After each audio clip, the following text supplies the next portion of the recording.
Bismillahirrahmanirrahim. Assalamualaikum warahmatullahi wabarakatuh. Perkenalkan, nama saya Sheila Nurskita dari Program Studi Hubungan Internasional Universitas Darussalam Gontor. Di sini saya akan mereview buku yang berjudul Spirit Islam pada Masa Revolusi Indonesia, karya Kevin W. Fogg dengan jumlah halaman 444 yang diterjemahkan dari Indonesia's Islamic Revolution, terbitan Cambridge University Press, University Printing House, Cambridge, United Kingdom, diterbitkan oleh Noura Books, PT Mizan Publika atau anggota IKAPI tahun 2020. Banyak pertanyaan, apakah Indonesia sebuah negara sekuler atau negara Islam? Pertanyaan yang sekilas tampak mudah ini telah menyita pikiran cendekiawan bidang Islam Indonesia dari berbagai generasi. Dengan mengakses narasi dari banyak partisipan Muslim agar bisa memahami motivasi mereka dengan lebih baik, Kevin Fogg memberikan argumen yang menarik bahwa aspek-aspek revolusi Indonesia memiliki karakter yang sangat religius. Dengan demikian, Fogg memperkenalkan konteks yang berharga dan sangat dibutuhkan untuk membimbing pemahaman kita akan aktivisme sosial dan politik Islamis modern, serta tempat Islam dalam kesadaran sejarah dan politik Indonesia. Karena kedudukan Islam di Indonesia menjadi topik perdebatan lebih sengit dalam beberapa dekade terakhir, inilah momen yang pas untuk menelaah kembali peran Islam dalam kelahiran negara Indonesia. Dalam buku ini, menggunakan catatan-catatan kearsipan, sumber-sumber terbitan, dan rentang luas materi sejarah lisan untuk melihat Islam dalam revolusi Indonesia. Pertama-tama, pada tingkat akar rumput atau dalam perang kemerdekaan Indonesia, kemudian pada tingkat elit atau dalam revolusi politik Indonesia. Dengan melakukan itu, kita dapat memahami revolusi dengan lebih baik, mendokumentasikan dampak revolusi pada kehidupan umat Islam di Indonesia, dan menelaah akar-akar historis posisi Islam di Indonesia masa kini. Dalam kerangka pemikiran yang lebih luas tentang revolusi, kajian ini menunjukkan perbedaan ideologi revolusi Islam yang menggerakkan perang di medan tempur dan ideologi revolusi Islam yang digerakkan oleh kaum elit atau kaum borjuis.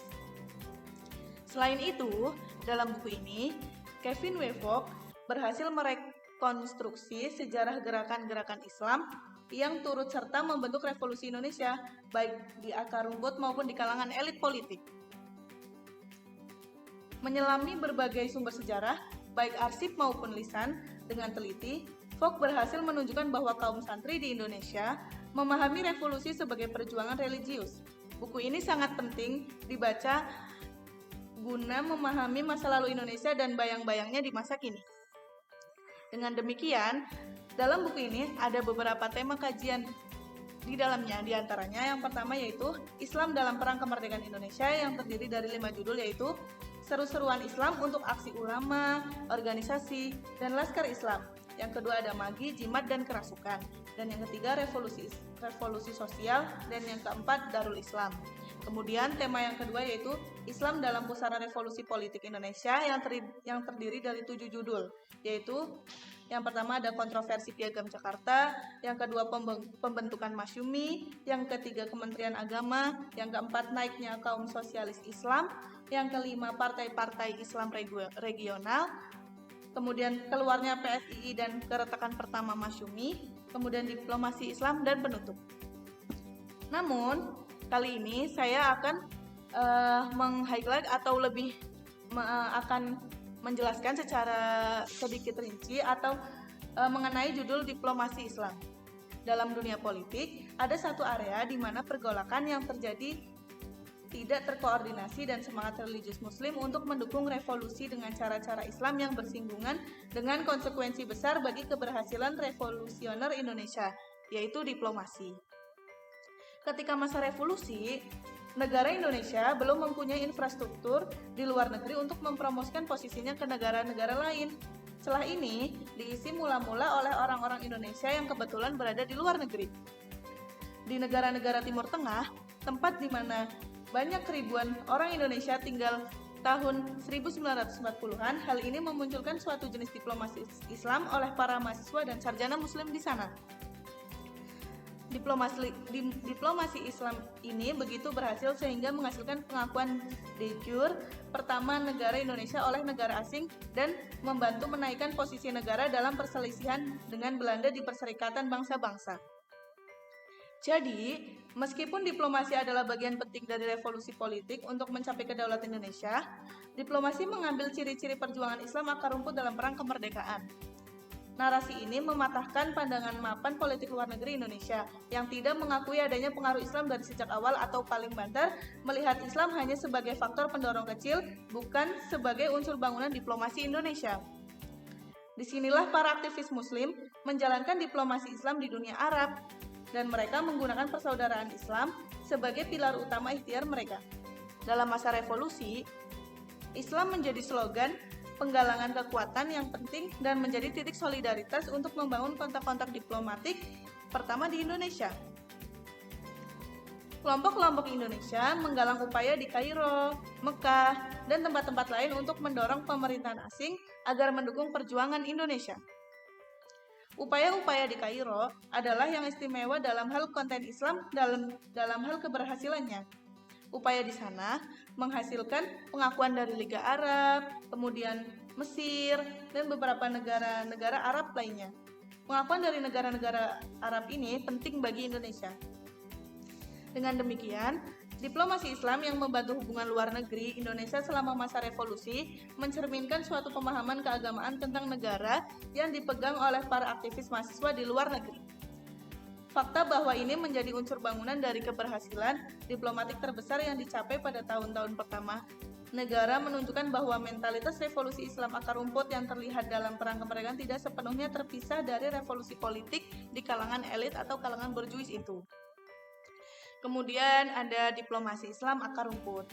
Sampai dengan tahun 1940-an, sejumlah kecil orang Indonesia sudah menyebar di banyak negara seluruh dunia sebagai mahasiswa, kemudian pedagang, aktivis, atau pekerja. Ini berarti ketika revolusi Indonesia meletus, ada individu-individu di luar negeri yang dengan cepat menunjuk diri sebagai perwakilan dari perjuangan Indonesia untuk melakukan diplomasi Islam.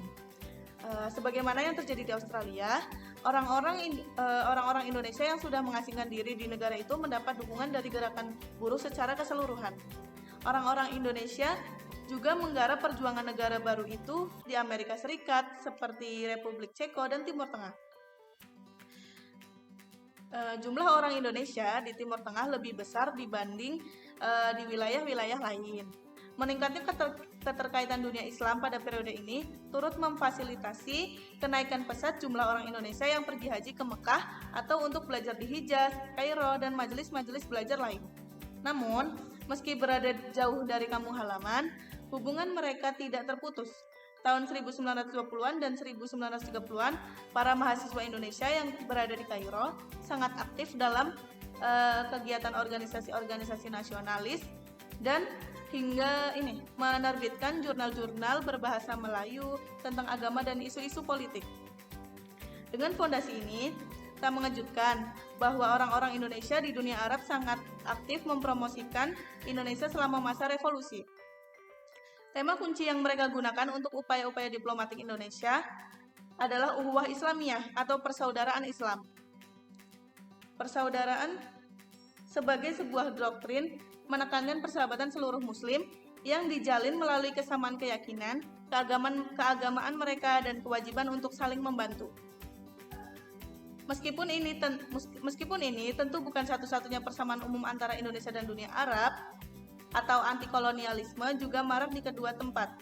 Catatan-catatan Indonesia menekankan aspek-aspek Islam dan keberhasilan terbanyak upaya diplomasi mereka adalah yang bersentuhan dengan pemimpin-pemimpin Islam. Kelompok-kelompok masyarakat Indonesia mampu memobilisasi ideologi untuk menggalang dukungan negara-negara Muslim, terutama di dunia Arab. Para tokoh Muslim inilah yang kemudian mampu mendorong negara-negara dan organisasi-organisasi internasional untuk beraksi. Kelompok masyarakat yang mempelopori perjuangan Indonesia di Timur Tengah adalah para mahasiswa. Meskipun banyak di antara kelompok ini sudah aktif dalam organisasi kesejahteraan atau keilmuan di pusat-pusat pembelajaran penting sebelum Perang Dunia Kedua. Peran mereka bertransformasi cepat menjadi organisasi-organisasi lobby pada 1945.